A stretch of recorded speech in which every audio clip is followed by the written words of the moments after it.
Ladies and gentlemen, boys and girls, members, guests, visitors, and as usual, the would-have-beens, could-have-beens, has-beens, and a couple of should-have-beens around the room, I see. Welcome again to Nerang RSL's footy tipping Men of League fundraiser, where we all get together and brag about how well we went last week, and a couple of us cry on each other's shoulders, and there's no broader shoulder today than behind the bar, Shani, her beloved Broncos, they're gone. Sorry, Shani. But tonight, ladies and gentlemen, it's the culmination of 6 or 7 months worth of hard work by all of you with your guessing and your pay. Finally, you'll get a payout tonight if you were good enough. And quite a lot of us, there'll be absolute zero for you at the end of the night. But we are very lucky tonight that we have one of our guests. I've got this feeling that tonight's going to be one of our really, really good nights. We're going to have a bit of fun. We're going to talk a lot about life. We're going to talk a little bit about football. But everybody's going to get a chance to really find out the deep, deep story behind one Peter Spida Everitt. And as you can see, playing up here behind me, here he is in one of his days with one of his good hairdos. It changed quite considerably throughout his career. But at 6'8", or in 203 centimetres and at 103 kilos or 227 pounds, one Spida Everitt was an absolutely, the career that he had, 16 years at the elite level, is something that not many players can look back on and lay a test to. 291 games Spida played. He debuted for St Kilda in 1993, where he played 180 games for them and kicked 300 goals. He was only 18 when he first started playing for St Kilda. Then come 2003, he moved over to Hawthorn and played there till 2006, playing 72 games and kicking 67 goals before going up the highway to the Sydney Swans. He saw the light and went to the Harbour City for 2007 and 2008, played 39 games and kicked 16 goals up there. And ladies and gentlemen, at 16 years for 291 games. Can you please put your hands together and welcome to the stage, Peter Spida Everitt. Yeah, cheers, thank you. I know the hairdo's doing a bit, they changed over the years. I just cut it off. Now, it was always great, I just kept dyeing it. I had grey hair really, really early in life for some reason. Mate, this is fantastic. I almost look as tall as you when we're sitting down. I know, we're just standing up over there. It's I normally sit down wherever I go, it's a lot easier. Now, Peter, before we get into the family and your football career and so forth, one thing that intrigues me was your nickname. But Spida was not your first nickname when you got into football. What was your first nickname? No, I'm pretty happy to change. My first actual nickname was Stalker. And today's environment, it's pretty good, it's not Stalker anymore. So, because, I was tall, I was really skinny at the time, so my knees and elbows stood out. And then, I don't know where Spida really come from. It was just a nickname that started and, with the dreadlocks and, obviously long and lanky like a Danny Longleg Spider, it just stuck. And now, like even at work, they don't even know my real name. My email at work is spider.everett because they didn't know my name was Peter. They actually thought it was Spida. So I just go along now, and if I ring up somewhere and I say, oh, it's Peter, they go, who? And I go, no, it's Spida. And then they go, oh yeah. And it's been mistaken a few times. I think if you follow AFL, you would have known Spida Burton at Fremantle. And we've been missed a couple of times, he's turned up to functions and, we're expecting Spida Everitt and vice versa, so, yeah. As long as the paycheck's going in under your own bank account. Yeah, I wish. Spida Burton, he works in finance. I don't work in finance, trust me. I wish I did. But as a young Peter Everitt, you started off in Wantirna before moving, you played in the under 9s and under 10s at Wantirna and then moved over to the Mornington Peninsula over there. As a young fellow, there was a little bit of moving around, and that was mainly because of Dad's occupation. Yeah, we moved a lot, as I think my sister went to 13 schools, so and she wasn't expelled from any of it, not like myself. So that, a lot of moving around. But yeah, we went to Wanturna, and I was there the first year they started, the Wanturna Devils, under 9s and under 10s, and it's great to be able to look back now when you go back there and your name's on the wall. I was fortunate enough to win a best and fairest, but the interesting one about that was the fact that in the same street that we lived in Wanturna, there was myself, 2 doors down was Chris Curran playing at Collingwood, played about 120 games at Collingwood, and then 2 doors down from him was Raiden Tellers, who ended up playing, I think, about 150 odd games with Hawthorn. So the 3 of us lived 6 doors apart, so every night that's all we used to do is walk to school, kick the footy, and then we ended up being in the same team together as well. So 3 of us going on to play AFL footy in an under 9s or an under 10s team was pretty special. And then outside of that, then we moved down in the morning to Peninsula, and I grew up playing for Crib Point, the Magpie colours, and we didn't win a game for about 5 years, so it was always tough. And Mum and Dad, as a young fellow, your dad was a policeman up until the mid-80s, so obviously serving in the Victorian Police Force. And Mum, unfortunately for her, she had to stay at home because there were so many kids. She had 4 sisters and a brother, so 6 kids to look after, and she was always there to make sure that whenever a meal needed to be on the table, it was there looking after you to get you all to your various sports. So your mum and dad must have been a mainstay behind the family. Yeah, interesting. I think, like most families, growing up through the kind of the 80s, there was a few kids, 6 kids, as you mentioned, and Dad had 2 jobs. He was a police officer for a long time, and my sister was pretty happy because when she was 18, she worked out that she could use his badge to get into nightclubs. So she was pretty excited about that. Flashed this police badge, and she got in absolutely anywhere. And Dad had been retired for about 10 years, so it still worked. But yeah, Mum stayed at home, and as you say, she had dinner on the table every night, and like most kids, we get home and we feed our face full of all the food and then can't eat our dinner. So Mum decided for a few years she'd cook dinner and have it ready at 4 o'clock when we got home. So, we didn't eat out of house at home and then not eat our dinner. But yeah, and I think one thing you miss, and when you see footy in Melbourne compared to here, and even back then, was the fact that our whole family, we all went to the footy every Sunday to watch the junior footy, and that it's hard up here because you don't have the under 9s, under 11s, under 13s, under 15s all play at the same oval after each other against the same team, because a lot of teams don't have certain divisions. So growing up playing footy in Melbourne, you'd go to the footy first thing in the morning and you'd stay there until late at night.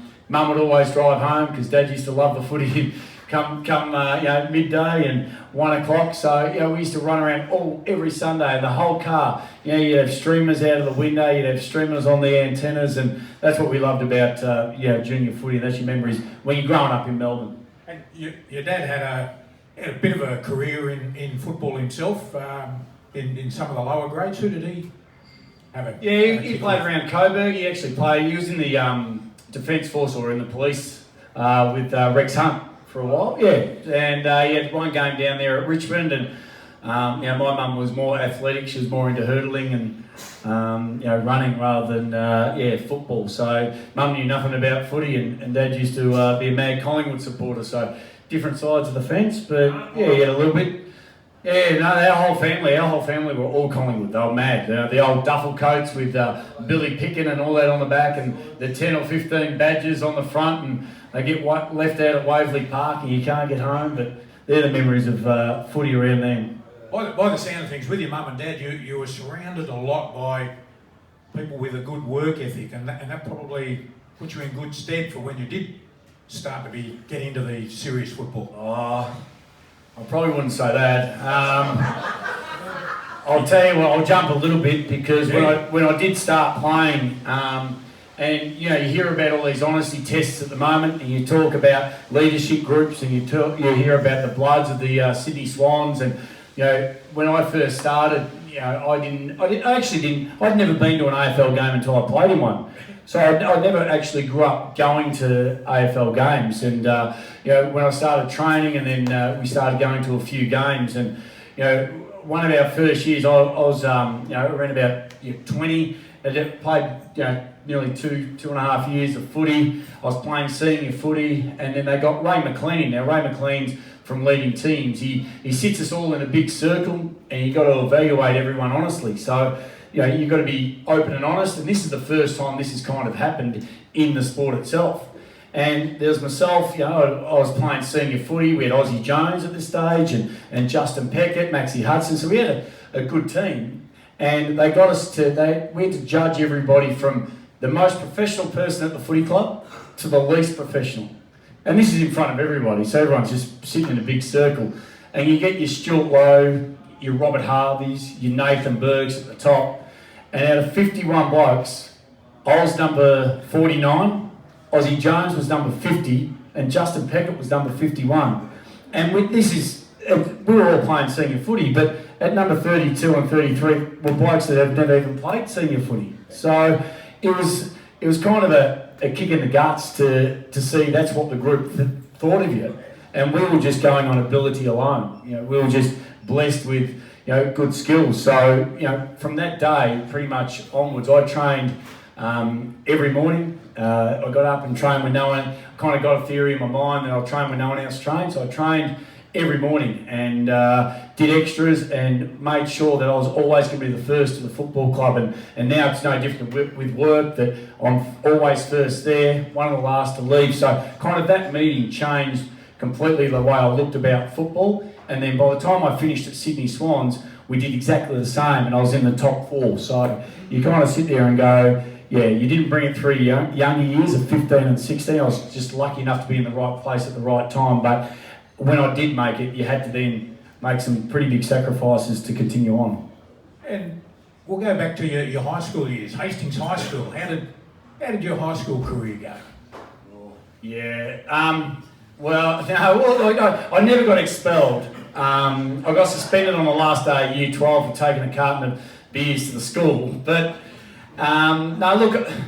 academically I'm not that great. I used to love maths and accounting and cooking, which was out of all things. But same thing, I'd always turn up, but I just wouldn't do much. So I just couldn't get my head around any science or English. But we used to turn up, play with our mates, and we play a little bit of school footy. So yeah, to be honest, I actually signed up to join the army because I didn't know what I was going to do. I probably needed a little bit of discipline. A few mates went into their trades, so I thought I'll sign up. I started to fill out all the forms and go and be an electrician through the army, and given 5 years to get a bit of discipline in my life, and then I was picked up to go and train at St Kilda. So that kind of put that on the back burner. But you also realised that to get your trade with the army, you had to turn up and physically do something. Yeah, well, the training camp side of things was going to be pretty much the wake-up call, I think, that I needed. So yeah, as much as I wasn't a hard trainer, I was always there to do something. I just didn't do a lot. Yeah. Now, from high school, you at the age of 18, so you made your debut for St Kilda in round 1 against Geelong at Cardinia Park. Now, in the crowd that day, you were lucky enough to have both your father and your grandfather both there to watch your debut. And there's a rumour that your first touch of the ball, your first kick, you kicked the goal, but there's contention there whether that actually happened. Yeah, no, it definitely happened. There's not been too many in that club first kick a goal, so I always claim it, and it's in the record book. So I thought I dribbled one off the ground, but they didn't count it. But yeah, it was great to have my grandfather and my old man there as well. My grandfather, my uncle used to play a bit of footy, but he reckons he used to have a double scotch before he ran out just to warm him up. And my grandfather wanted to give me one of those. I was like, nah, I'll be fine. I'll get through without the double scotch. But interesting, that game is that we got all the way down to Geelong, Cardinia Park, and one of the players, Sean, Damien Shaw, didn't turn up, and no one could find him. And he's on the way to the game. He had to pull into a side street, and he actually had an epileptic fit in the car. Yeah, and we had to play one less that day because you didn't have emergencies like you do these days, and bring one up from the second. So yeah, that's probably the better memory. The memory you remember about Damien Shaw. He still went on to play a lot more footy after that. But it was it was an interesting day. You're getting ready for your first game, then one player hasn't turned up. You don't know where he is in between Melbourne and Geelong. And over your career highlights, like 2001 at St Kilda, must have been a great year for you personally, where you picked up the Trevor Barker Award, which, just in case you're not close with St Kilda, that's the Best and Fairest Award. And you're one of the only players to have picked up the Best and Fairest Award at 2 different clubs. Yeah, well, I went to enough clubs, so I should have won something. I think between myself and my brother, we covered every footy club there is. So, yeah, look, it's always good to be, get a reward. And, when you're playing a footy club like St Kilda and you've got somebody like Robert Harvey in your team, who won I won him 2 Brownlow medals, let's be honest. He's only as good as, a rover's only as good as the ruckman. If I hit it to Robert Harvey, he wins a Brownlow. If I hit it to Nathan Burke, he probably would have won a Brownlow. So Harvey's got to thank me for something. But, Trevor Barker, it was interesting because that was the first year, it was always the best and fairest. And that was the first year it was named the Trevor Barker Award, and I won it. And then same with the Peter Crimmins. When they made that the Peter Crimmins medal at Hawthorn, I was the first one to win it too. So it's always nice to have your name related to players like that. Trevor Barker was always going to be the next coach of the St Kilda Footy Club. For those who follow St Kilda, Stan Ells was the coach at the time, and he pretty much lost his way with the players and his concept after the passing of Trevor Barker, because Stan wasn't great. He wasn't a great communicator. He was great with his philosophies on football and how he wanted the game to be played, but Trevor Barker was a very good, and you see coaches these days, they're more of a teacher rather than a coach. You've got to communicate to people differently, and Trevor was very, very good at that. And unfortunately, after his passing, Stan didn't have anybody who could really get that conduit between the players and the coaching staff. So we lost that and then ended up losing Stan. But yeah, it was always nice to have your name against some of those. Yeah, it's great to pick up those awards, but also in the year 2000, leading goal scorer, goal kicker for... We only kicked 38. I think we finished bottom of the ladder, so it wasn't a massive highlight. Somebody had to get them. Yeah. Speaking of highlights, to be nominated as an All-Australian 3 times, I know with rugby league, you get to play for Australia against other countries around the world. What does it mean to an AFL player to be named in that elite All-Australian team? Oh, it means, when we were playing, it meant 2 weeks in Ireland on the AFL with free grog and everything, business class. It was like, how good's this? So, when we got named All-Australian, a couple of times, would fly, we were lucky enough to go over to Ireland, but just to be named in the All-Australian, I think, it's a great honour. It's a top 22 of the AFL for that year in positions. They started to change it to kind of match the Gaelic football code, but now they're back to the genuine, this is the best 22 that can play our game. So when you notice there's a number 1 ruckman, it's always nice. You watch Maxi Gawn, who's probably one of the Brownlow favourites, and the All-Australian ruckman he will be this year. It's always nice to have that recognition and know you've been able to have a good, consistent year. But going to Ireland, I remember because we took Jimmy Steins, who unfortunately passed away, but he showed us around everywhere. But Ireland's a funny place. It's interesting. We flew all the way over there. Dipper was on there, and Lee Matthews was our coach, and he was down. We're at one of the double-decker, planes, and Dipper used to sit on the step. So whenever Lee Matthews would walk up to see, because Lee said we're not allowed to drink, and we're like, this is our time off. So Dipper would sit on the seat of the sit near the stairs. And if you saw Lee Matthews, he'd yell out a code, we'd all hide our drinks and pretend we were asleep. It was like we're 16-year-olds. And we get all the way over to Ireland, and we're all there ready to play a game of footy at Croke Park. And the Irish, you think Gaelic footy, they're supposed to be mad about their sports. We run out and there's like 2,000 people in the stadium. We've flown all this way, we're here for 2 weeks. What a big waste of time. Waste of money. They blew the siren, and within about 6 or 7 minutes, it was packed. Because they all sit in the pubs. and wait for the siren to go. As soon as they all hear the siren, they all just finish their drinks and run in. When the siren goes, they finish their drinks and run. They just run out to get another drink. Because they drink in the stadium. So no, it was an awesome atmosphere. And 97, the first year you were named in the All-Australian side, That was the year you broke your collarbone, playing, I think it was against Brisbane in the finals. Yeah, we had a good year. We won the night final in '96. First, and I was talking to a few others before. I couldn't believe, what was it, Melbourne's last grand final was 64. So I was wondering why they were getting so excited over the weekend with Melbourne actually winning a final. Well, St Kilda's was 66, and we won the night final at the end of '96. It was interesting at the end of so we won the night grand final. And St Kilda haven't got any silverware, so you can't claim anything you can. And we went out that night, and the next day, we had recovery, and I went to see the medical staff, and I said, look, I've broken my jaw. And the club swore that I broke it on Saturday night out in the pub, getting in a fight. And I had to go back to the video and actually show them when Earl Sporting smacked me in the jaw and broke it. And they said, well, why didn't you tell us? I said, because you wouldn't let me go out. So I had to enjoy it. So I drank bourbon through a straw all night and had a good night, and then told them the next morning. But that was in '96, and then we didn't make it in '96. And then '97, fortunate enough to get through to a grand final. But in the first final, as you say, hip and shoulder Darryl White, who played at Brisbane Lions, he's built like a toothpick, and just unfortunately just got us in the right spot, and broke my collarbone, and unfortunately had to watch then, all the finals going in and seeing St Kilda play that day. Always hard, but it's always harder when they lose as well, because you'd still like to be able to say that you're a part of the year, even though you weren't there on that last day in September. Well, the story from the commentators at the time was, if you hadn't been playing, because you were leading going into the last quarter, that they believed that St Kilda would have picked up the flag that year. But no doubt. Absolutely, no doubt. And the older I get, the more no doubt I mean it. So, look, it's so hard.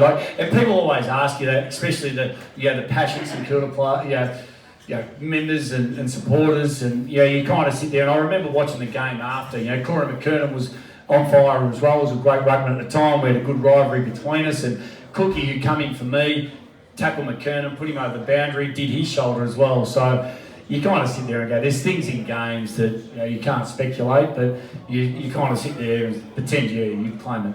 Well, over a 16-year career, you would have had plenty more opportunities to play in grand finals. So, well, that's what you always think. When you're 24 and you look at young kids out the front here, and my young fella played in the final a couple of weeks ago, and they got beaten. And my last grand final that I played in was under 9s or under 10s at Wanturna Devils. So you sit there and go, they're so hard to make. And and as I said, our side was a pretty good side. We had myself and Ozzie Jones, and there was still Robert Harvey and Jason Heatley, and Nicky Winmar and Gilbert McAdam and loads of it. We had a good side, and you'd think, okay, we're only 23, 24. This is going to go on for another 3 or 4 years, and realistically, we didn't even get close. And you look at my career, I kind of sit there now and say I set every team up, because I left St Kilda. As soon as I left the Saints, they went on to play in a couple of grand finals but lose them. I was at Hawthorn for a few years. As soon as I left Hawthorn, obviously they went on to get the triple P. I went to Sydney. I left Sydney. They went on to continue on playing in grand finals. I even come here at Labrador. As soon as I left Labrador, they went in to win 3 grand finals in a row as well. So I'm about setting teams up. I don't want all the glory of taking it. I just set them up.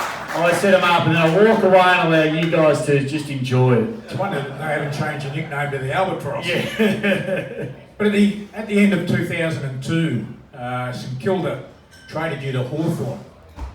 Was that a disappointing time, or was that something you were happy with, or what happened within the club that they were happy to see you go? I had a couple of trades, and and look, we talk about free agency these days, and we're only talking a bit about trying to look at the trade deals between NRL and AFL, and I think the NRL's got it somewhat right, somewhat wrong. I don't reckon you should be able to trade during the year. I reckon that October is the best time to trade. I think trade when so then come December, January, whoever's in that team and whatever fans and members you've got, they're buying into that team. No one's leaving halfway through. No one's going to a different club the next year. That's your team that you buy into. I agree with that. But the AFL, when I was going through, it was very hard to then change to another club. The club who you're with controlled where you went to, where the NRL, you can pick your club and go, which I agree with. Because realistically, when you think about it, is as a sports person, you know, my arms and my legs, or it's like my corner shop. I should be allowed to put it wherever I want. If I sign a contract, yeah, I've got to fulfil that contract. But if I want to take it to Richmond, I should be allowed to take it to Richmond or go to Sydney. So when I left St Kilda, I wasn't able to do that. It was up to the club, and I didn't get along well with Grant Thomas at the time. And I'd actually done a deal with Collingwood. So I was going to Collingwood. There was Neil Baum and that at the time.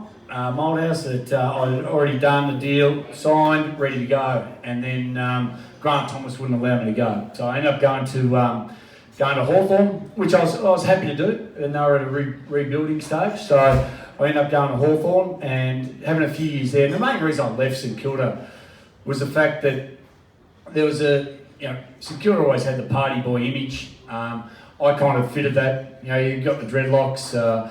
You're going out, and it really didn't, since that meeting I spoke about earlier, it didn't really suit the person I was.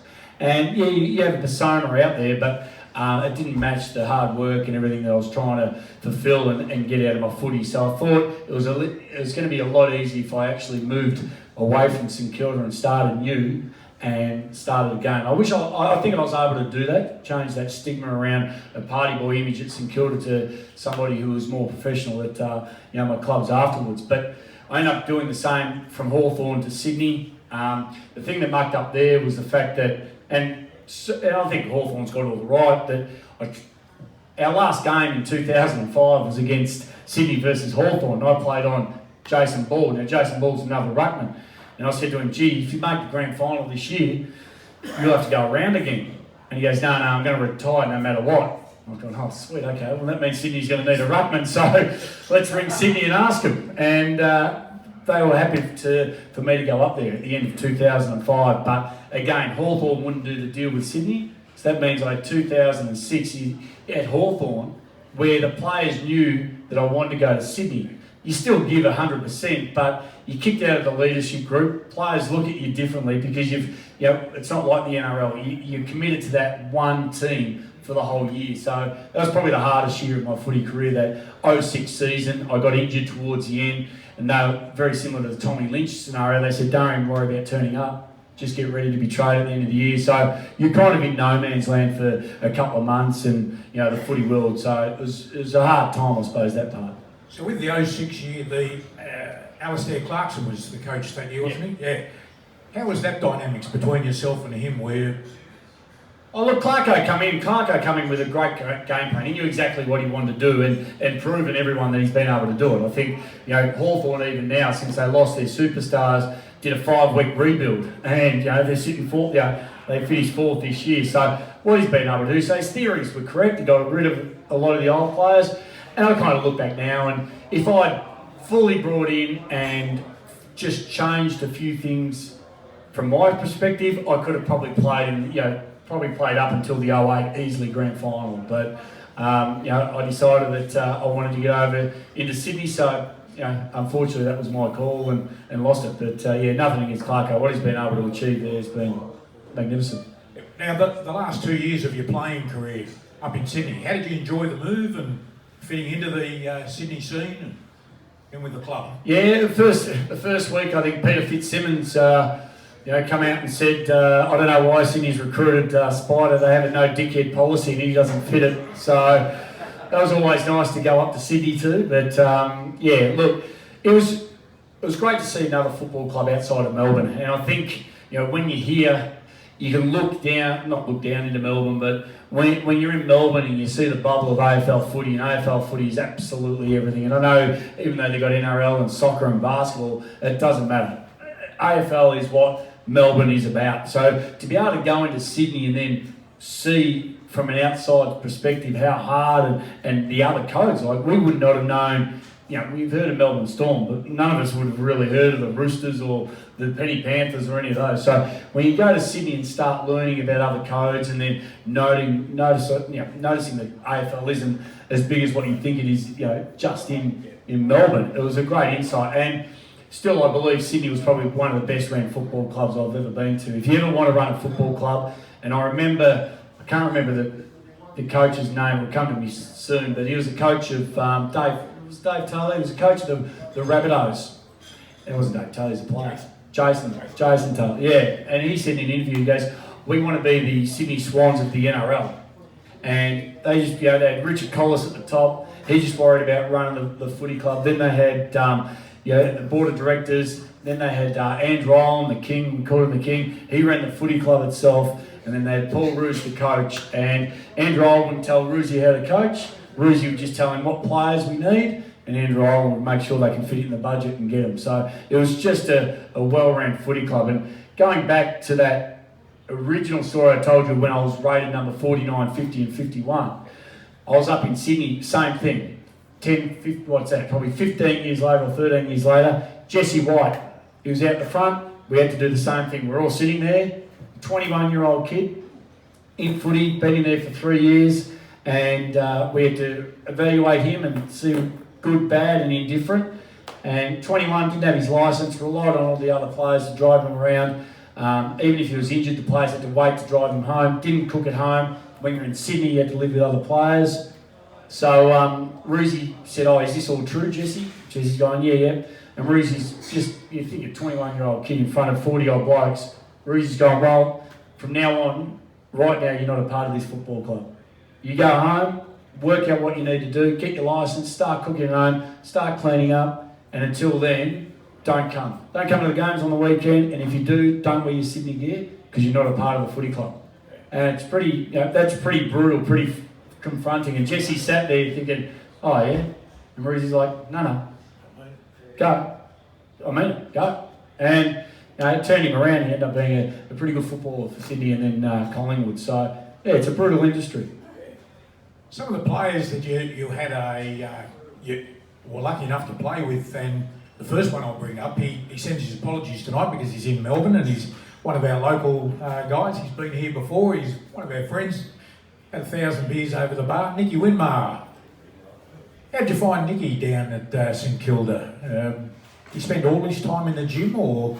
Oh, he loved bicep curls, Nicky. He had chicken legs. So he was fantastic. He was great. He was an unbelievable player. My fourth game of footy was when he lifted his jumper up in the middle of Victoria Park and pointed to the colour of his skin. And in the middle of Victoria Park, when you go over and try and get, playing against Collingwood, you try and get a ball out of the gutter, you get hit over the head with an umbrella, and you look up and there's an 86-year-old woman laughing after she and then you walk off the ground and you get this warm stuff thrown on you that looks like beer, but it's not. It's warm. It's a different place, but when Winmar did that, it was a real big statement. So, look, Winmar was great on and off the field. He had a lot of fun off it. He was very, very good on it. But loved the gym, loved just doing bench press and bicep curls, and that was Cuz, that was Winmar. But we had a couple of good funny nights. You're talking through the 90s where we'd have a charity function with a couple of police officers where we'd get up and talk for fundraisers, and we'd have a few beers even though we got training, and we'll get back to training and maybe have a few bourbons. We probably had a couple too many, but we'd still get to train. And then I'd run out on the ground, I'd be feeling a bit crook, and I'd go to the coach, "Where's Winmar?" And they go, "No, he's sick, he's gone home." He went back to the bar. He wasn't dumb. He pretended he was crook and go back to the bar, but he was fantastic. Now, you were known over your career for quite a number of changes of hairstyle and so forth, but one of the greats you played with, Robert Harvey. Not too many hair changes there. He didn't change his hairstyle for 21 years. It was unbelievable. It's just like this perfect box on his head the whole time. He just had this. He's still got it today. He just never ever changed his hairstyle, Haas. But if you ever look at some players, and I'll name one from each. You look at Robert Harvey, St Kilda Footy Club, 386 or something games. He had a knee recover in the middle of that. He won the 2 Brownlows, but he trained like I've never seen anyone train before. He was injured and the club would tell him not to train, and they'd have to drive up and down Beach Road because they know he'd be running the next day, and they'd have to pull over and say, "Haas, we told you not to run," because he just always trained flat out, and that's why he got so much out of himself. Went to Hawthorn, Shane Crawford, same thing. I don't know if you know the beat test where you run 20 metres and you got to catch up with the beats. He ran a 15, which isn't too bad, but I would have thought he ran a 17. But he pulled out at 15. I was a bit surprised. I thought he would have ran further than that. And then the second group went, and he jumped in the second group and ran a 17. So unheard of. And then I think some of the unsung heroes at Sydney were always good. You got your Brett Kirks, but my favourite player there was Craig Bolton. He played down back, and he played on the big names of Richo and Fev. You name all the big forwards, Buddy, and always kept them quiet. And he was nowhere near the size of those, but he was able to shut them down. But played with Barry Hall as well. You talk about Big Bad Baz. It's interesting. I remember one day talking about some of the dumb footy players. I know you didn't mention that. I can say this because Hawley's not here. No, but like even Stephen Milne. I remember he did an interview and he said, he goes, I'm sick and tired of going between the first and seconds. He goes, I'm going up and down like a revolving door. And you think, okay, that's pretty dumb. And then you meet Barry Hall, who he goes, what's your ambitions this year to a reporter? And Hawley goes, 60 or 70 goals, whatever comes first. And then we met Justin Kaczynski. You remember Justin Kaczynski played at the Saints. And when we were travelling interstate, we were lucky enough to stay at 5-star establishments. So Justin, out the sticks, you don't get these beautiful 5-star establishments. Get up early, cook your breakfast before game day. He's cooking his crumpets and he gets them stuck in the toaster. So he gets a fork and we jump up and go, Justin, what are you doing? You're going to electrocute yourself with a fork. He went and got a knife. And you're talking about dumb footy players. So Justin pretty much takes the cake out of all of them. One of the great football players, the one that you enjoyed watching the most, I believe, Gary Ablett Jr. Look, I was lucky enough to play against his dad, and I remember he cleaned up Christian Barsley beautifully down there at, even though Christian was on our team, one day down there in Geelong. But I don't know, and I know a lot of people probably disagree. He left here, but for me, Gary Ablett Jr. was just one of the superstars. Like to grow up even with that name, Gary Ablett, it's always going to be hard. You've grown up with a Gary Ablett name. He left Geelong, come up here. I think he won a couple of Brownlows, but just the person he is, just to talk to him and chat to him, he's always engaged. He always gives you his time. He talks to the kids, and when he's out there on the field, I don't think you can find. And he's losing a bit of it now, but when he was up and running, when he gets that ball, something special is going to happen. So I think any team would have loved to have Gary Ablett Jr. And they try and compare him to the old man, but I still think just growing up with that stigma and that name, and you don't understand, and Brandon would know this, the fact that Gary Ablett Sr. he got kicked out of Hawthorn. He was at Hawthorn, and he wouldn't do what they kind of stick to how he wanted to play, how Hawthorn wanted to play, and he got sacked out of Hawthorn. And same time as Dermott was there, and Dermott goes, well, he went on to play. If you've heard Dermott talk, 5-day premierships, and Gary Ablett, one of the greatest players of all time, but didn't play in any. So, yeah. And with you mentioned earlier about Nicky Winmar, the day that he pointed to his skin, and we go back to '99, and this is probably a dark period for you, where you and Scott Chisholm had some words on the field, and you copped a decent sort of fine. But I'm sure you learned quite a lot about that for you as a person. I'm sure you came out at the end of that a much better person. Yeah, the first player really to get done for race and vilification, I think, Damien Monkhurst, and there was a couple of little mediators there, but my situation with Scotty Chisholm, we front and square, right in front of the camera, lip readers. I won't repeat what I said, but it was a difficult time, but it was a learning experience. Where would you change what you did? Yes. Would you change the experience? Probably no, because I was able to learn so much from coming out of such a bad situation. But I had media sleeping outside my house for 3 or 4 days straight afterwards. I've got kids at school. Unfortunately, they were all picked on, and you don't see that side of it. So even when mum and dad walked down the street, they were giving a bit of feedback about it as well. So it was always tough, because it doesn't just stay with you. If it was just me, that's okay. But then suddenly, your kids at school and your mum and dad and your sisters, so it kind of impacts the whole family. And we know what Melbourne's like with football. It was a hard time to go through. But off the back of that was the fact that I did a lot of education, a lot of learning around it. Since I've finished footy, I've been able to travel a lot of Australia and go into a lot of the Indigenous communities and do a lot of work with them. And actually on my first trip, went up to Darwin and met Scotty's mum and his sisters. So yeah, it was as much as it was a tough time when it had happened, I think the education that came out of it, I wouldn't change a thing.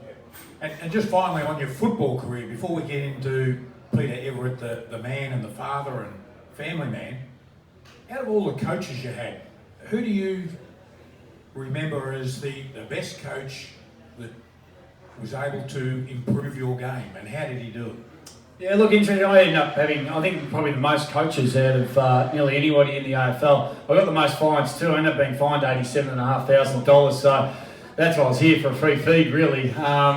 That and 3 wives, it's always tough these days. But when you got nine coaches, we started with Kenny Sheldon, we went to Stan Ells, Tim Watson, Malcolm Blight, Don McDonald took over for a little while, Peter Swab, Alistair Clarkson, Paul Roos. So you kind of go through them, and there's one or two there that only coached a week. But look, my Roosie was really good, but it was more towards the end of my career. So coaching-wise, I still think Stan Ells was probably my best coach, and probably got the most out of me. He was probably the most honest, and we had our arguments and our disputes in team meetings, and I just think Stan was, and I'm still good friends with Stan today, and so yeah, probably Stan Ells was probably my main coach. It really got me from playing seconds footy into senior footy, and then understanding what it actually took to play consistent senior footy. So yeah, and I still believe Stan was ahead of his time. He actually should have coached a lot longer. Just unfortunately got sacked. If he had 2 years to take off and look back, I reckon he could come back as a very, very good coach. Let's have a look now at Peter Everitt, the multimedia personality. Wouldn't go that far. We'll start off with a TV show that you went on. You were in the 9th season of Dancing with the Stars. Probably the worst ever contestant on Dancing with the Stars as well. And I just saw they've just brought it back. Interesting enough, but it was interesting that you see a lot of players, you see a lot of people do Dancing with the Stars. I'll give you really quick insight into it. Is the fact that Dancing with the Stars, you've got Celebrity Apprentice, you've got Celebrity Get Me Out of Here, you've got all these shows that a lot of ex-footy players do. But so I did Dancing with the Stars. I've never danced in my life, and you do a 6-week training into it, which obviously didn't look like I'd done 6 weeks, but I actually trained for 6 weeks. You get down there on the Friday, train Friday night, train all day Saturday, and Sunday you go live in front of, those days, it was 2 million people.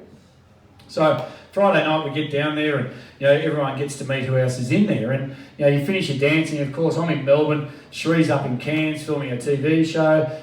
Of course, if you're in Melbourne, hotel room by yourself, what do? You buy some beers, some bourbons, put the footy on and go, how good's this? Friday night footy, by yourself, no one can ring you, no one can talk to you, turn it up, this is just awesome. It's every male's dream, you got nothing to worry about. And so I was sitting there drinking beers and watching the footy, and then suddenly I feel this vibration on the back of the wall behind me. And I'm thinking, what's going on here? So I went out to where the room, and I'm thinking elevated note, and I'm thinking, okay, if these rooms are mirrored, that means my bed's going on the back of someone else's bed. Someone's not watching Friday night footy. So I walked out of my room, I reckon 30 or 40 times the next morning to find out who it was. And it ended up being Emily Scott, the Ralph model, with her partner. I'm thinking, gee, I wish I was her partner. It was... And she'd been with Warnie since, so, not hard with Warnie. But, so anyway, fast forward to Sunday night, I was sitting next to Fiona Lockham, a friend of mine, the comedian. And it was interesting because I'd done my dance and got bagged, and then Emily Scott had gone out to do her dance with her partner, and Helen Ritchie's gone, look, I absolutely loved it. Dancing was perfect. But it just seemed I don't know what it is, but there seemed to be no chemistry between you. I was like, holy shit, you should have heard him 48 hours ago. I think it was done now. So we had a good laugh about that, myself and Helen, after the show. But yeah, I got kicked off that night and didn't see anyone again. So, yeah. Now, you mentioned wife, your current wife, Sheree. Your marital career as such, You mentioned 3 wives, so obviously you've given away a lot of your football money and had to find other areas. Over that period of time, and it's very strange, ladies and gentlemen, that with your first wife, you're still very good mates. If you're in Melbourne, you stay at her place, or if she comes up here, she stays with you and Cherie. Yeah, you need a whiteboard. It's difficult. It's too hard. So my first, to be honest, my first wife, Sally, really good friends with now, and we had Caitlin too. And we split up when Caitlin was 2 or 3, so I'd have to take her to, you used to have social clubs exactly like this. And so we'd go there after a game and, you'd have some beers and, I'd have Caitlin, I'd be babysitting Caitlin. I was the only footy player those days with a kid, really. We had a pretty young side. Because you're only around 20 years old. Yeah, I was only 20. I had Caitlin when I was 19, so about 21, 22, when we were going back to the social club, I'd actually tie a helium balloon to it.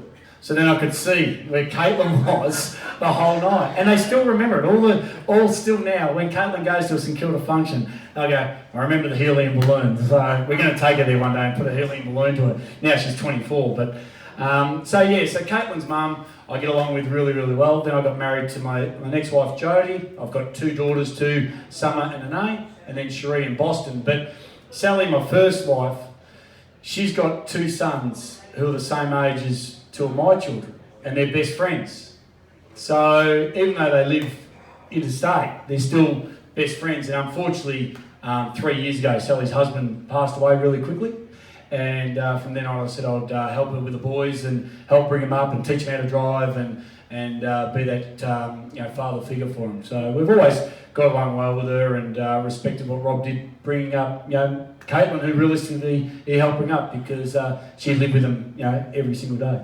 And with your 3 daughters, by all means, ladies and gentlemen. With your 3 daughters, obviously you've got a great relationship with 2 of them. One of them's sort of like an estranged relationship. What feedback can you give to some of our dads here and even some of our mums that may be experiencing it where they don't get that access to their kids and that relationship that you've certainly got with your son Boston?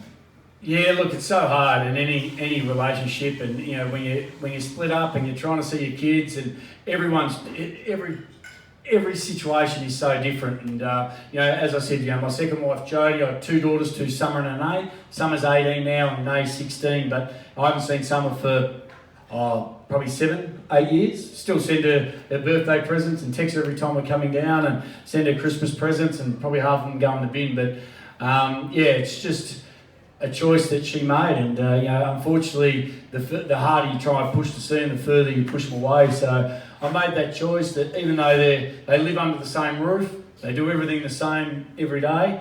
Nay loves coming up to us and coming in. I went down to see her on Thursday and going to see her this weekend, but Summer's totally different. So you kind of as a dad, you hope one day that they turn around and realise and want to see you. That's all you can hope for. And you live in hope, but then you sit there and go, well, you've still got your beautiful 3 other children. So you try and do as much as you can to see someone who doesn't want to be a part of it, but hopefully, one day it is. So, I'm like every dad out there. You beat yourself up when they're really young, and you say you're going to pick them up at 5 o'clock, and they say no, you can't pick them up. And I've had all that happen to me, and it's always tough when you're in those relationships. But if I can get any advice, I can see the difference between myself and Sally and myself and Jodie. And when you communicate and you get along with, like I do with Sally, the relationship and the kids and how everything unfolds is absolutely tenfold to trying to make it work the other way. So, in a way, I've been lucky to be able to see both sides of it, but it's still tough not being able to see one of your daughters. And so now with wife Cherie, obviously all the lessons learned, hopefully, have formed a fantastic relationship, and the 2 of you seem to get along like a house on fire. Yeah, she's different, Cherie. She's a Kiwi, so she's funny. She goes, if you don't like it, bad luck. You're stuck with it. So start enjoying it, because we're not breaking up. That's it. So that's her theory, which is a great theory. But we have got a great relationship. And 2, still to those people who are in that situation, Shree's been fantastic for all of our kids. You got to think of when I first met Sheree, I said to her, we'd met. I said, I'll take her to the Espy Hotel in Melbourne, one of the greats. Such a classy establishment at CDS, but I said, I've got something to tell you. She's gone, what is it? Gone, I've got a beautiful 6-year-old daughter. Oh, okay. After another vodka, got something else to tell you. I've got a nice 2-year-old daughter. Oh, she's gone, what else? I said, well, my wife's pregnant as well. So, yeah, it didn't go over that well, but we've been together for 16 years, so it's all going well now. She's really helped with the kids, so it's been great.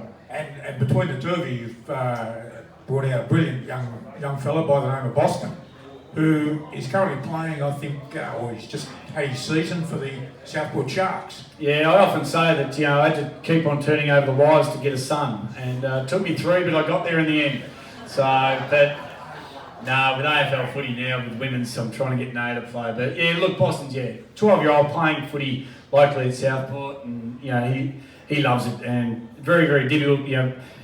He's exactly like me. Doesn't want to train too hard, hates running, thinks his skill's going to do everything. So you let him go and let the coaches do what they want to do, and hopefully that he go. One of the great things about AFL and the NRL, I don't think have father and son rule where.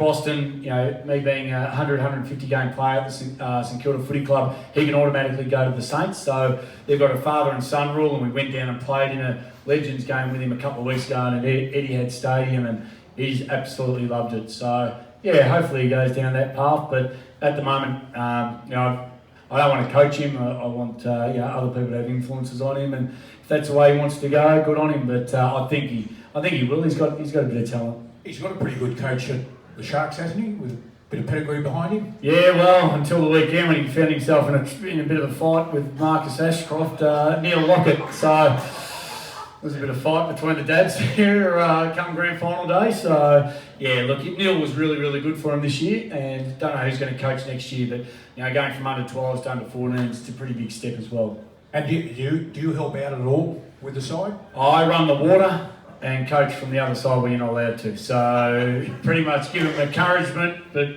orders on the other side. So yeah, I do a little bit of stuff there, and I mainly I help out the Colts a little bit, just in ruck work. And this year I wouldn't mind doing a little bit of a pre-season for those kids that don't like don't get into cricket. I might do a bit of a junior pre-season just to get myself doing something as well. Yeah. Now, obviously all of that is just voluntary work, and you're working full time at 92.5 with one of the top rating shows on radio. With a few years ago now, but we're pegging there. We're getting there. It is. It's a top rating. How did you find it? Hot tomato. If you're not on 92.5, you're not listening to a decent show. But how did you find yourself getting into radio when you moved up here? Interesting. Throughout my career, I always enjoyed the television side of things and radio, and I did the footy show when it was actually funny and people watched it. So that was years ago, but I did enjoy that side of things, and I always used to put preparation into being interviewed in case I was, and went to functions, and a lot of the staff would ask me to come up because they knew that I was always willing to do a little bit of homework and have a bit of fun with the boys as well. So I ended up just doing a lot of the interviews for the footy club, and even when I went to Sydney, they got me there because a lot of those players weren't used to media because it wasn't like it was in Melbourne. So yeah, it's something I enjoyed, and then it didn't matter where we lived, so I didn't want to go back to Melbourne. I lived in Sydney, and then I thought, well, Sheree's mum and dad, they enjoy coming to the Gold Coast or the Sunshine Coast, so we'll move up here and see what happens. And I put together a weekly radio show on a Friday night with myself and Scotty Sattler, and we were doing that for about a year, and then they said, do you want to fill in for the breakfast show for a couple of weeks before Christmas? And I did that, and then they rang me and said, yeah, well, if you want a job, we'll see you the 10th of January. So started that, and that's 8 years ago. So I've been doing it for 8 years now, and yeah, I do enjoy it. It's something a little bit different, and there's you don't know what's going to happen each day, so it's good fun. But to go in line with that, you also you're not dabbling, you have another career on TV with Fox, with the Great Australian Doorstep. Can you tell us a little bit about that show? Well, when I retired, I decided that, I don't know how many people caravan and camp here, but I wasn't, when you're playing footy, you understand that is your whole life. Every day is like the Sydney Swans can sit there and tell you on July the 8th, this is where you're going to have to be, this is your training, this is what you're going to do. September the 4th, this is what you're going to do, this is where you're going to be. So your whole life is pretty much conducted by the AFL and your footy club. If it's your daughter's birthday and they've got training, it doesn't matter. If it's Mother's Day, if it's Father's Day, if it's Easter, it's irrelevant. Football is always your number one. And it's even number one before your family. Because outside of somebody being critically ill or death, you don't really miss training. No one ever misses. Your life is football. So when I retired, I really wanted to spend a bit of time with my kids, and I thought we'll go around Australia. And when we caravan and camp around, Jaco was a major sponsor of the St Kilda Footy Club, good mates with Jerry, so I said, can I have a caravan? I want to go around Australia. So I thought, we'll film it at the same time. I knew nothing about television, knew nothing about anything. It's just thought, can't be that hard to make a television show, and realised it was very, very difficult to be able to do it, but we did it. And then, 9 years later now, we're still travelling Australia and still seeing different parts and still going on 7-2 on every Saturday. And myself and my wife, and I film bits of it, I edit most of it now, able to edit, learnt the whole bit just by self-taught. So something I'm really passionate about showing is, if people haven't been out to places like Uluru, Mataranka, Catherine Gorge, Kakadu, the Kimberleys, you've got to get out there and see it, because I don't know how many people here have travelled to some of those places. It's unbelievable, isn't it? You've got to go. Australian Outback is just one of the great places, and we do motorhome tours now, and I'm just passionate about people getting out there and seeing their country, and you don't have to go too far to see some magnificent places. And the show's been successful enough, it's now seen in 11 countries around the world. We're lucky enough to get it on in China. We had to go through every episode and write down word for word and try and translate my English. Wouldn't be easy, because I muck up the Australian, I muck up English, let alone trying to get it to Chinese. So it's shown there in New Zealand, over in Canada as well. So it's been it's good fun. It's more enjoyment than work. And you mentioned that there's a couple of tours a year that you do. You and Cherie take a tour away somewhere. There's one in New Zealand, one in Australia to the inland. So we do the Outback. We go Melbourne to Darwin every year. So those people who want to experience, and as I mentioned before, one of the best trips is, I think, up the Stewart Highway, straight through the middle. See everything, meet the locals, go to the country pubs. It's just a great trip. We do that every July, August every year, and then we do one from Auckland to Queenstown as well every year in April. And we're just adding on Darwin to Perth, and then Hobart to Adelaide. So just to try and encourage people to get out there, and if anyone's got a four-wheel drive or a caravan, they know these days you get to spend $120,000, $130,000. You use it for 2 weeks. We're saying just come on the motorhome tour for 2 weeks and save your money. On that tour that you offer, the van's provided. Everything's provided. So you just rock up, 2 nights accommodation, go and get your vans, and then we all drive along, so we know the places to stop, where to fuel up, where to stay. I do a lot of cooking on the road, so we stay at cattle stations, and I'll get out the camp ovens and cook up some roasts, or so most of the time, like as I mentioned, one or two I haven't been able to go to. Cherie's had to cook, so I wish nobody to go on those, because she can't cook, and she puts her hand up and says I can't cook. So I enjoy it, I love it. If there's 20, we always cut it off with 20 people, 10 vans, or else it gets too many. Good little group, go away, have a few beers, and cook over a barbecue every night in different campgrounds. It's awesome. And what's your fall back on meal that's your showcase when you're taking those people out? The one that you want to brag about? Look, I love the dampers. I reckon dampers are one of the best things you can have. You can have a damper with Bounty in it. The chocolate coconut Bounty, which makes it really sweet. Or you wrap it up with a bit of bacon, onion, and rosemary, and you wrap it around a wheel of camembert cheese. So when you cut it open, all the cheese melts, and it looks like a heart attack about to happen. But I tell you, it's magnificent. It's beautiful. So just cooking like that on campfires, I love it. Actually, I saw on your show the other day, you did a 3-egg omelette, a zip bag omelette. Tell me one about that, how easy that is. Yeah, I think when you're travelling, and those people who do travel, you try and look at the easy way, you try and take as least as possible. Whenever I travel even interstate, I always take my own coffee, my own wheat picks. So all I have to do in the morning is buy a litre of milk, and I've got the same breakfast and coffee no matter where I am. But yeah, an omelette where you just put in a Ziploc bag and put some eggs and some cheese and just drop it into a little bit of boiling water, and that would just cook it itself, and leave it in there for a couple of minutes, and then pretty much put it down onto a plate, and there's your omelette. But I think our favourite one, another one, is fish. If you're lucky enough to go around certain parts of Australia, cook some fish, cook it in foil on a barbie hot plate, on some hot coals over with a bit of a grit over the top, and put some fish with a few herbs and that in there, and steam a good piece of fish. Like leave a little bit of air in the foil, and use that as your plate, and you got everything there. Put a bit of curry in there. It's magnificent. So if anybody's keen to go on one of these tours, how do they find out about it? Where would they go to? What website? Look, go to our website, Great Australian Doorstep. We do them, as I said, we're adding a few more on. We do these every year. Shree's got one going in the States next year for families, going to Universal Studios and Disneyland, and got 10 families booked on that. So we just, I think, people enjoy getting out there that don't want the upfront cost and don't want the hassle of having to keep all this gear insured and roadworthy. Just get in there and enjoy it. So we've had some great trips, and most people who have done one have done the other. That's why we're adding on some more. So Now, one of the big things that's just to come up, I think Wednesday week, is you've got to do down at the Miami Marquetta. What's that one all about? So we do radio with Bridge, who did stand-up comedy for quite a few years before she got into breakfast radio, and she gave that away now. She's been doing breakfast radio for 15 years.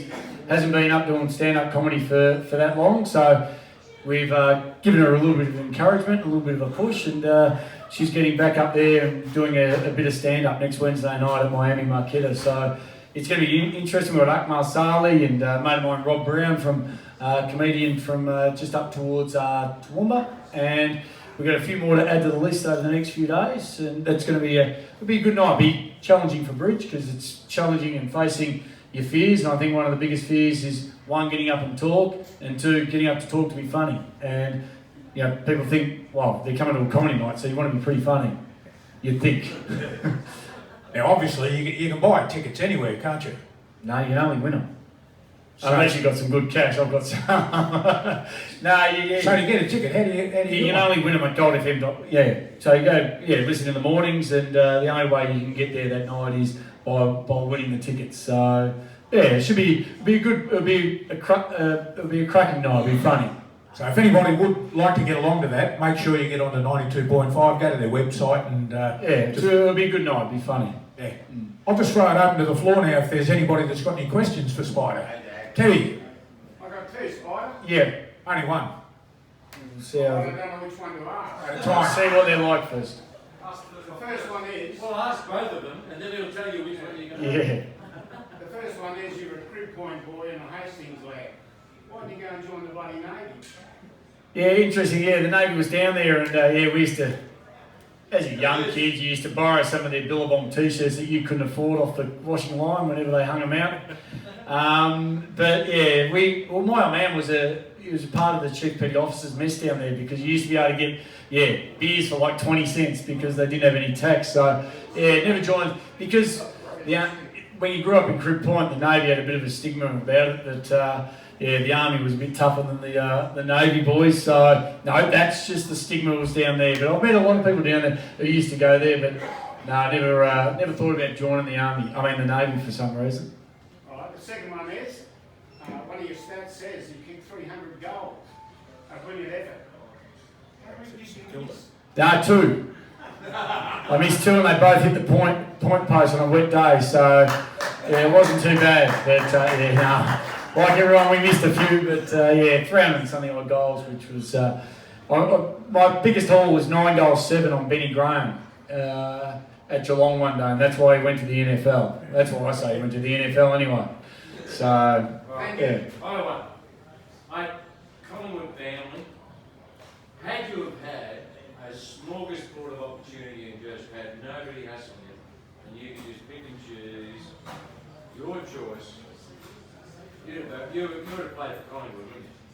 Oh, No. it's so hard. I didn't.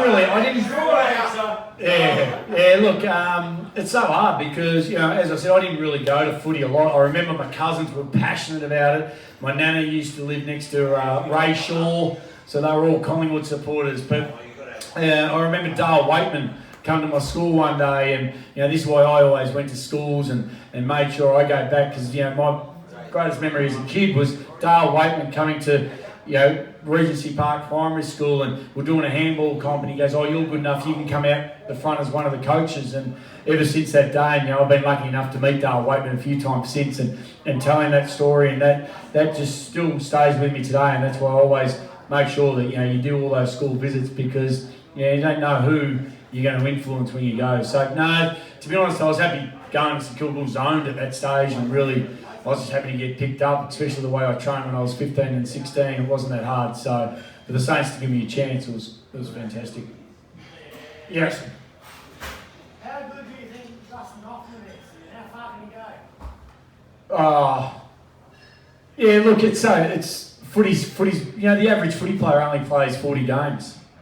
When you look at careers, and I was fortunate enough to just play under 300, but I played with, I think it was Daniel Curry who had 3 knee recos and didn't play many games at all. So you kind of sit there and which career, but every player could go play 200 games, and that's what you hope. You hope that most of these players can and hang on, and I think more to the question is how long can a side stick together? How long can a group of 10 players, like a Hawthorn, like Geelong, and play 150 games together? That's what you want, rather than playing like, unfortunately me, played 300 games at 3 different clubs, and some with my brother. When you get a good core group of players, they'll bring each other along and end up playing 150, 200 games as a core group. That's what they need. Hey, when you played for St Kilda, Molly Meldrum being the supporter of the years, did you go back to any Molly?